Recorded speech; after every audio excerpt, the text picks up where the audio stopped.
नमस्ते। मेरा नाम मदन मोहन तिवारी। मैं श्रमिक +2 हाई स्कूल तोपा पिंडरा पीजीटी फिजिक्स आप सभी बच्चों का रामगढ़ जिले के अंतर्गत चलने वाले लॉकडाउन ई पाठशाला में स्वागत करता हूं।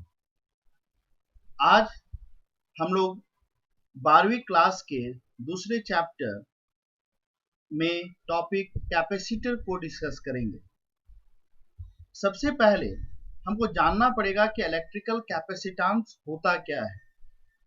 इलेक्ट्रिकल कैपेसिटेंस होता है ये एक एबिलिटी के मेजरमेंट को कहते हैं। It is the measure of ability of a conductor to store charge.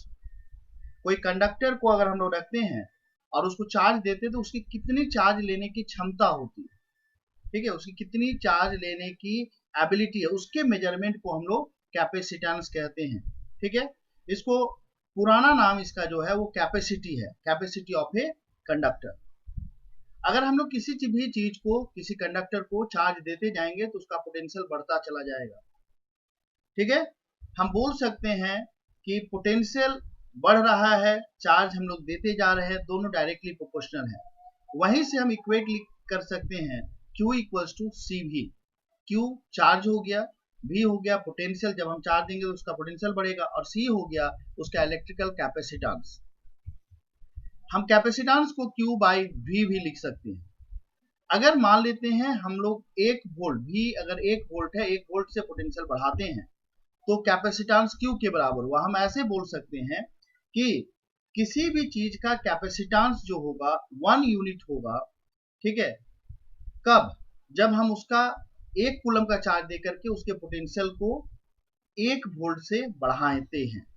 तो capacitance of a conductor is defined as the charge required to raise its potential through 1 unit. ठीक है, उसके पोटेंशियल को बढ़ाना है 1 यूनिट से, तो कितना हमको चार्ज देना पड़ेगा, उतना ही उसका कैपेसिटेंस होगा। SI यूनिट कैपेसिटेंस का फराड होता है, मगर प्रैक्टिकल यूनिट हम लोग माइक्रोफराड लेते हैं। ये जो है ये सिंबल है, किसका सिंबल है? कैपेसिटर का सिंबल है। Capacitance is said to be 1 farad. Capacitance of a capacitor is said to be 1 farad when 1 coulomb of charge rises the potential of a conductor by 1 volt. अगर हम 1 coulomb का charge देते हैं और conductor का potential 1 volt से बढ़ जाता है, तब हम लोग बोलेंगे कि उसका कैपेसिटेंस जो है वो कितना है? 1 फराड है। क्योंकि 1 कूलम बहुत बड़े चार्ज को बोलते हैं, it is the big amount of charge. The capacitance will be usually in the range of millifarad या microfarad, nanofarad, picofarad। बहुत कम वैल्यू में रहता है, सुनने में बहुत ये आपका कम लगता है, बट अगर हम 1 फराड बोलते हैं तो उसके लिए हमको 1 कूलम का चार्ज देना पड़ेगा उसके पोटेंशियल को 1 वोल्ट से बढ़ाने के लिए, तब उसका कैपेसिटेंस 1 फराड होगा। ये प्रैक्टिकली पॉसिबल नहीं है। अब हम लोग एक आइसोलेटेड स्फेरिकल कंडक्टर के कैपेसिटेंस को निकालने जा रहे हैं, उसका वैल्यू कितना होगा। इसके लिए हम लोग एक कैपेसिटर ले रहे हैं स्फेरिकल शेप का, जिसका रेडियस r है। हम इसको Q अमाउंट में चार्ज दे रहे हैं, तो जब Q अमाउंट में चार्ज देंगे, ठीक है, तो उसका पोटेंशियल कितना होगा? आप पढ़ चुके हैं potential 1/4 pi epsilon not Q by R होगा। कैपेसिटेंस का बेसिक फॉर्मूला क्या होता है? Q बाई V होता है। V के जगह पर हम लोग अगर ये वैल्यू पुट कर देते हैं इस फॉर्मूला में C equal to Q by V में, तो हमको कैपेसिटेंस मिलेगा स्फेरिकल कैपेसिटर का 4 पाई एप्सिलॉन नॉट R। यानी कि स्फेरिकल आइसोलेटेड स्फेरिकल कंडक्टर का जो कैपेसिटेंस होता है वो डायरेक्टली प्रोपोर्शनल होता है रेडियस का। रेडियस जितना ज्यादा होगा उसका कैपेसिटेंस, उसमें चार्ज स्टोर करके रखने की क्षमता जो है वो उतना ही ज्यादा होता जाएगा। द इक्वेशन जो है C equal to 4 pi epsilon naught R, ये ट्रू है सिर्फ कंडक्टिंग स्फीयर्स के लिए। वो हॉलो है या सॉलिड है उससे हमको कोई मतलब नहीं है। स्फीयर के अंदर अगर मीडियम के रूप में हम लोग कुछ डाल देते हैं, अभी हम इसको आगे चल करके भी डिस्कस करेंगे, तो इसका फॉर्मूला हो जाएगा कैपेसिटेंस का 4 pi epsilon naught into epsilon R into R। ठीक है, ऐसे होता है 4 पाई एप्सिलॉन इंटू R, और एप्सिलॉन के जगह पर हम लोग epsilon naught into epsilon R लिख देते हैं। इसी तरीके से अगर हम अर्थ का कैलकुलेट करने बैठेंगे कि अर्थ भी हमारा आइसोलेटेड स्फेरिकल शेप का है और अर्थ का रेडियस हम 6400 किलोमीटर ले करके अगर सॉल्व करते हैं इसका 1/4 पाई एप्सिलॉन नॉट का वैल्यू आपको मालूम है 9 × 10⁹ होता है। 1/4 पाई एप्सिलॉन नॉट का हम बोले, यहाँ 4 पाई एप्सिलॉन नॉट है, ठीक है, उलट देना है, रेसिप्रोकल लेना है। तो सॉल्व करके देखेंगे तो इसका आंसर 711 माइक्रोफराड आएगा। इसके बाद हम इसके प्रिंसिपल को देखते हैं कि आखिर इसका चार्ज स्टोरिंग कैपेसिटी हम कैसे बढ़ा सकते हैं। इसके लिए हम लोग एक प्लेट ले रहे हैं। प्लेट ए है जिसको हम पॉजिटिव चार्ज दिए हुए हैं और प्लेट बी न्यूट्रल है, उसमें कोई भी चार्ज नहीं है, ठीक है। और हम लोग प्लेट ए को चार्ज देते गए सो दैट उसका पोटेंशियल बढ़ करके भी हो गया। सेकेंड स्टेप में हम दूसरे चार्ज प्लेट को लाएंगे, उसके सामने रखेंगे, जैसे हम बी को रख करके दिखा रहे हैं। तो बी के क्लोजर वाले पार्ट में जो नजदीक है ए के तरफ है वहां माइनस चार्ज इंड्यूस होगा, और जो दूर है उधर कौन सा चार्ज इंड्यूस होगा, पॉजिटिव चार्ज इंड्यूस होगा, ठीक है। जैसे इसमें आप देख रहे हैं, एक बार फिर से देख लीजिए, जब हम इसको नजदीक लाए सर्टेन डिस्टेंस पर, ठीक है, तो इधर कौन सा चार्ज डेवलप कर गया, इधर माइनस चार्ज डेवलप कर गया, और इधर कौन सा चार्ज डेवलप किया, पॉजिटिव। ये माइनस चार्ज जो है, जो कि लेफ्ट साइड में है प्लेट बी का, वो प्लेट ए के पोटेंशियल को घटाएगा, और जो प्लस चार्ज है जो कि राइट साइड में है प्लेट बी का, वो प्लेट ए के पोटेंशियल को बढ़ाएगा। नजदीक में कौन है, माइनस चार्ज है, तो प्लेट ए का पोटेंशियल घटा, थोड़ा सा घटा, उतना उसको वापस बढ़ाने के लिए हमको चार्ज देना पड़ेगा, यानी कि चार्ज स्टोरिंग कैपेसिटी बढ़ा, ठीक है। अब हम लोग थर्ड स्टेप में जाते हैं। थर्ड स्टेप में हम लोग क्या करेंगे, जो प्लेट बी का राइट फेस है उसको हम लोग अर्थ से कनेक्ट कर देंगे, उसको हम लोग कहां से कनेक्ट कर देंगे, ग्राउंड से कनेक्ट कर देंगे। जैसे ग्राउंड से कनेक्ट करेंगे, जो पॉजिटिव चार्ज जो था प्लेट बी के तरफ में राइट साइड में, वो डिसअपियर कर जाएगा, और सिर्फ इसमें कौन सा चार्ज बचा, नेगेटिव चार्ज। नेगेटिव चार्ज जो प्लेट बी के लेफ्ट साइड में है, वो प्लेट ए के पोटेंशियल को बहुत ज्यादा घटा देगा। बढ़ाने वाला कोई नहीं है इसमें, सिर्फ घटाने वाला है, तो प्लेट ए का पोटेंशियल बहुत नीचे घट जाएगा। वापस इसके पोटेंशियल को ऊपर बढ़ाने के लिए, उतने लेवल तक ले जाने के लिए हमको लार्ज अमाउंट में क्या देना पड़ेगा, चार्ज देना पड़ेगा, क्योंकि पोटेंशियल वापस हमको इनिशियल स्टेज पे ले जाना है जितना हम शुरुआत में रखे थे। तो इसका चार्ज स्टोरिंग कैपेसिटी बढ़ा। हम लोग बोल सकते हैं कि किसी भी कंडक्टर का चार्ज स्टोरिंग कैपेसिटी हम बढ़ा सकते हैं उस कंडक्टर के पैरेलल में एक दूसरे कंडक्टर को, और जो कि अर्थेड है, अर्थ से कनेक्टेड है, उसको हम लोग रख देंगे। अगर सामने हम लोग रखते हैं किसी अर्थेड प्लेट को, तो प्लेट बी का जो है, प्लेट जो शुरुआत में पहले जो प्लेट था, प्लेट ए जो था, उसका वापस उतना पोटेंशियल राइज करवाने के लिए हमको लार्ज अमाउंट में चार्ज देना पड़ेगा। इस बात का ध्यान रखिएगा, ठीक है। तो कैपेसिटी ऑफ स्टोरिंग चार्ज जो है हम लोग ए का बढ़ा लिए। तो आपको सीधा इसके प्रिंसिपल में अगर हम पूछा जाए तो आप बोल सकते हैं कि चार्ज स्टोरिंग कैपेसिटी हम किसी भी कंडक्टर का बढ़ा सकते हैं उसके पैरेलल एक अर्थेड, यानी कि ग्राउंड से कनेक्ट किया हुआ एक प्लेट रख करके, ठीक है। अब हम लोग ये जो पूरा सिस्टम बना है, ये जो सिस्टम आप देख रहे हैं जिसमें एक प्लेट ए है, उसके सामने एक बी प्लेट रखे हैं और उसके राइट फेस को ग्राउंड से कनेक्ट कर दिए, ये पूरा एक जो सिस्टम बन गया, इसी को बोलते हैं हम लोग कैपेसिटर बोलते हैं। ये डिफरेंट शेप का हो सकता है, हमारे सिलेबस में पैरेलल प्लेट ही पढ़ना है, ठीक है। तो हम लोग पैरेलल प्लेट का कैपेसिटेंस निकालते हैं। तो capacitance of parallel plate capacitor हम निकालने जा रहे हैं। इसके लिए हम लोग दो पैरेलल प्लेट लेंगे, ठीक है। पहले प्लेट को हम लोग चार्ज देंगे और दूसरे प्लेट को हम लोग ग्राउंड से कनेक्ट करके रखेंगे। दोनों प्लेट के बीच में हम लोग क्या रखे हुए हैं, दोनों प्लेट के बीच में एयर भरा हुआ है, एयर मीडियम है, ठीक है। कोई दूसरा मीडियम हम लोग नहीं लिए हैं। दूसरे मीडियम को लेकर के कोई डाइलेक्ट्रिक डाल करके क्या होगा इसका वैल्यू, वो भी हम लोग डिस्कस करेंगे आगे के वीडियोज में। तो हम लोग यहाँ प्लेट ए लिए जिसका सरफेस चार्ज डेंसिटी सिग्मा है, उसके पैरेलल हम दूसरा प्लेट रख रहे हैं जिसका surface charge density minus sigma है, और दोनों का एरिया ए है, दोनों का डिस्टेंस ऑफ सेपरेशन डी है। राइट फेस को जो प्लेट बाद में जो प्लेट हम लोग लगाए थे इधर, उसके राइट फेस को हम ग्राउंड से कनेक्ट कर देंगे।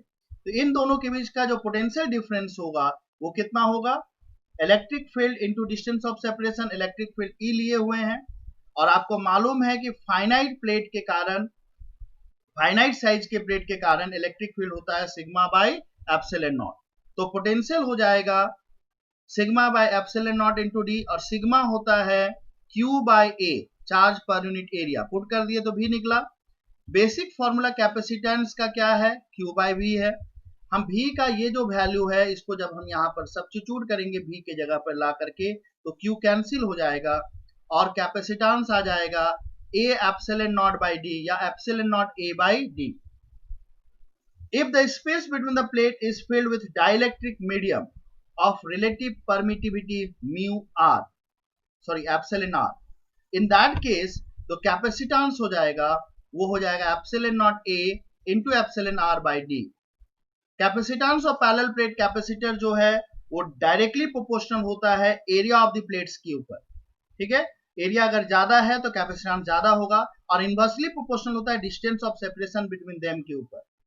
डिस्टेंस ऑफ सेपरेशन को हमको कम से कम रखना होता है सो दैट कि कैपेसिटेंस ज्यादा हो, चार्ज स्टोरिंग कैपेसिटी ज्यादा हो, इसलिए दो प्लेट के बीच का डिस्टेंस ऑफ सेपरेशन हम लोग कम रखते हैं। अब हम लोग बहुत सारे कैपेसिटर्स को सीरीज में और पैरेलल में कनेक्ट करना सीखेंगे, उसमें इक्विवेलेंट कैपेसिटेंस कितना होता है ये देखेंगे। तो पहले हम देखते हैं सीरीज कॉम्बिनेशन ऑफ कैपेसिटर। हम लोग यहाँ पर तीन कैपेसिटर ले रहे हैं C1, C2 और C3 और तीनों को सीरीज में लगाए और तीनों को हम लोग जोड़ दिए पोटेंशियल डिफरेंस V से, जैसा आप लोग देख रहे होंगे। एक बार फिर से देख लीजिए।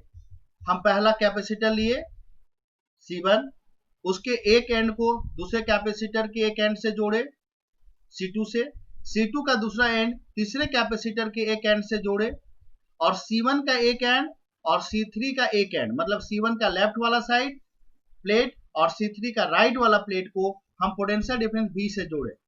चार्ज का डिस्ट्रीब्यूशन आप देख रहे होंगे, प्लस फिर माइनस फिर प्लस फिर माइनस फिर प्लस फिर माइनस हो गया।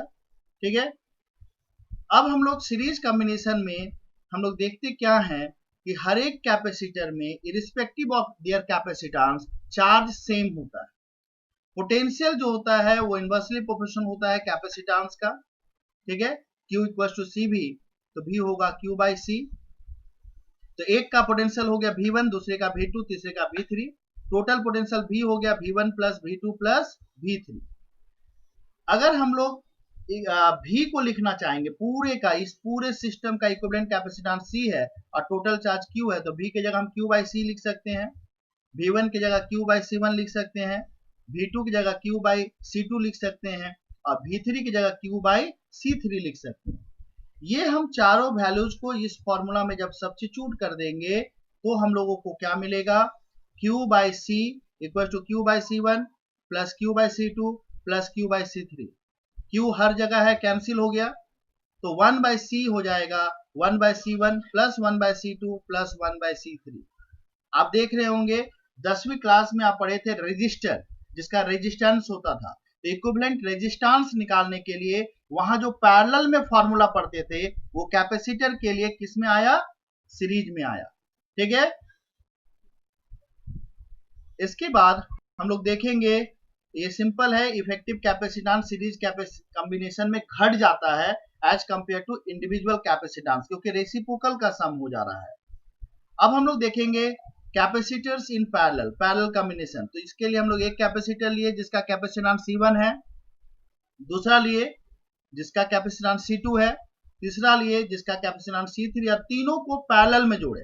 पैरेलल में जोड़ने का मतलब हुआ कि left plate of C1, C2 and C3 तीनों को जोड़ेंगे and right plate of C1, C2 and C3 इन तीनों को भी जोड़ेंगे और जो ये कॉम्बिनेशन होगा उसको किससे जोड़ देंगे, पोटेंशियल डिफरेंस V से। एक बात देखिएगा, सबके अक्रॉस पोटेंशियल डिफरेंस V ही रहेगा। C1 के अक्रॉस V रहेगा, C2 के अक्रॉस V रहेगा और C3 के अक्रॉस भी V रहेगा। इसी कारण से, क्योंकि तीनों का कैपेसिटेंस अलग अलग है, तीनों के अक्रॉस पोटेंशियल डिफरेंस सेम है, इसलिए तीनों में जो चार्ज होगा वो डिफरेंट होगा। ठीक है, तो टोटल चार्ज जो होगा यहाँ पर Q equal to Q1 plus Q2 plus Q3 होगा। इसी चीज को हम यहाँ बताने की कोशिश किए हैं। अब देखिए टोटल चार्ज Q हो गया Q1 plus Q2 plus Q3। Q होता है C इंटू V। ठीक है, Q1 हम लिख दिए C1 इंटू V, Q2 लिख देंगे C2 इंटू V, Q3 लिखेंगे C3 इंटू V और Q लिखेंगे C इंटू V। ये सारा वैल्यू जब हम सब्स्टिट्यूट कर देंगे तो CV equal to C1V plus C2V plus C3V आया, हर जगह भी है, कैंसिल हो गया। ठीक है, तो C हो गया C1 plus C2 plus C3। अब देखिए यही फॉर्मूला, इसी टाइप का फॉर्मूला आप सीरीज के लिए पढ़े थे रेजिस्टर में, याद है कि अगर आप इक्विवेलेंट कैपेसिटेंस बढ़ाना चाहते हैं तो आप बहुत सारे कैपेसिटर्स कहां कनेक्ट करेंगे, पैरेलल में कनेक्ट करेंगे। अगर आप बहुत सारे कैपेसिटर्स को पैरेलल में लगाते हैं तो उनका कैपेसिटेंस बढ़ जाता है, चार्ज स्टोरिंग कैपेसिटी बढ़ जाता है एज ए होल, और सीरीज में लगाते हैं तो as a whole charge storing capacity घट जाता है। ठीक है, तो इफेक्टिव कैपेसिटेंस जो होता है पैरेलल में वो सम होता है इंडिविजुअल कैपेसिटेंस का।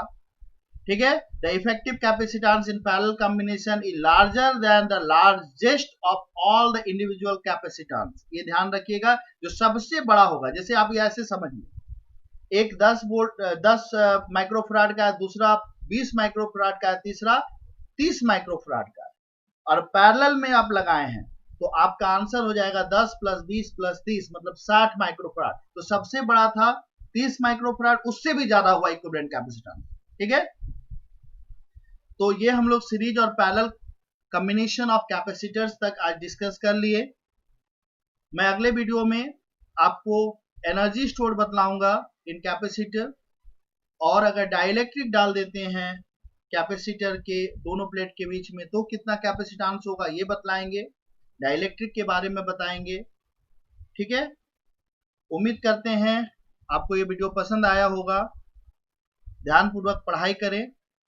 ठीक है, धन्यवाद।